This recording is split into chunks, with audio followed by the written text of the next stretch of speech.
name is Mwende Edozie and I live in Rockland County, New York. I am the executive director and the founder of an organization called Twana Twitu, which means our children in the language Kikamba, which is my native language. I come from Kenya and we support children that are in Kenya. We have 404 orphaned children and they were orphaned by AIDS on our core program.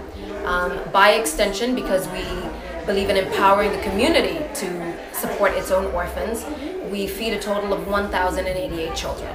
Amazing. And I'm here tonight with you at this beautiful party so that you can introduce the concept to other Americans here. How did you get involved? How did you decide to help orphans in Africa? You know, I didn't actually really give it much thought. It happened, I like to say, quite accidentally. I went to Kenya on vacation to celebrate my firstborn's first birthday, and the papers were just filled with obituaries, and they were just young faces, and I thought to myself, oh my goodness, I'm sure that some of these people have families, young families, but I didn't really put too much thought into the children per se. Before I left Kenya on that vacation, I asked my father to bring me to the village and to give me an opportunity to support in just a small, meager way some families that had been impacted by AIDS. What happened was really what turned things around, because two grandmothers showed up and one had 8 children that she was taking care of. And by the way, she's a woman that I've known my whole life. She's a very poor woman. She's old. She's been widowed for the entire time that I've known her. And here she was, barely able to feed herself, but saddled with all these children. Never complaining, just doing what she needed to do to find a way to feed them. Of course, the other things like education and clothing are a luxury. It's just the fundamentals that she cared about. The second grandmother had 4. This first one, by the way, had lost 4 of her children then. She has since lost the 5th. And I came back and I started thinking about the AIDS orphan. And as a new mother, it touched my heart because we're all vulnerable. And I could die tomorrow. My husband could die. I would love for my community to step in and to love my children and embrace them rather in their own natural environment, as opposed to just uprooting them when they're already destabilized and sending them off to some orphanage. Right. I think that's what people, that's been the complaint, that celebrities have gone over to Africa and have brought orphans here, which is wonderful in one sense. But on the other hand, you're taking often siblings away from each other or people away from their native home, and they don't want to go. So the mission of the organization is just to raise funds then to support the children and the people who are caretaking them in their native setting. Exactly. A majority of the women, a majority of the people, perhaps 95% of the custodians that we have are grandparents. The other 5 are just extended relatives. And the Kamba community, which is my community, lives in what we call the Boma setting, which is the family members live right next to each other. So, and we bury our dead in our shambas, in our gardens in the back. So for me, it's so important for a child to remain rooted, to see and connect with their parents' their parents' resting place. For them to wake up in the morning and they have their grandmother next to them and their cousins across from them, and they're going to school just down the road. Why remove them from the one thing that they hold familiar in India? So, whereas I do appreciate celebrities and not celebrities, just caring individuals reaching out and trying to support these children, because we're taking care of 404 really, but Kenya is estimated to have about 1.8 million children that are orphaned. So we appreciate the help, but at the same time we say, before we just outsource, empower us to keep our children where they belong and just help us make them productive citizens of the world. Yeah. No, and it's amazing because what people haven't thought about is, number one, the numbers are going to continue to grow, and it's one thing to have an orphan infant or a 3-year-old, but when they're teenagers, when they really need guidance and when they need to be taught, and as you mentioned before, education's a luxury. We're just trying to feed people and keep people alive. But what will the impact of these, people be on the planet when they're not educated? So we have a huge responsibility to caretake. And then the grandparents, that whole generation that's doing such a remarkable job, what happens when they pass? We've already had some grandparents die. Down the line, we want to put up a home in the area so that as, we have to place children just temporarily, in case, or maybe if there's abuse in the home, which we don't really have, by the way, fortunately enough.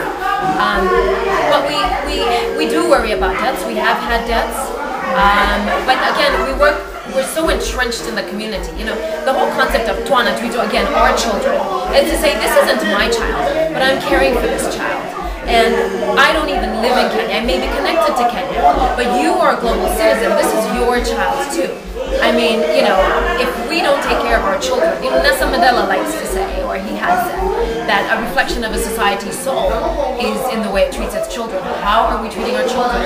In countries such as Kenya and Botswana, where you have populations with huge, you know, orphan populations, you wonder about the issue of security. You know, if, as you say, we don't invest in these children, what's the future like? What is the future of the country like?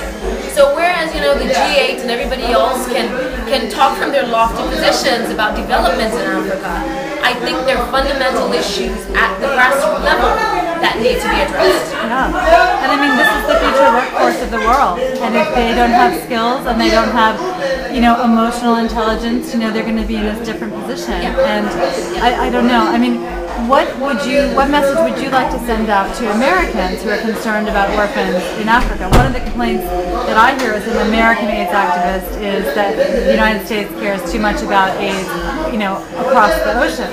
And on the flip side, I feel like we are so privileged here in America. We have so many resources, and having just come back from Kenya, I have seen, you know, how many resources we do have in the U.S. What can we do as global citizens to help the kids in your orphanage?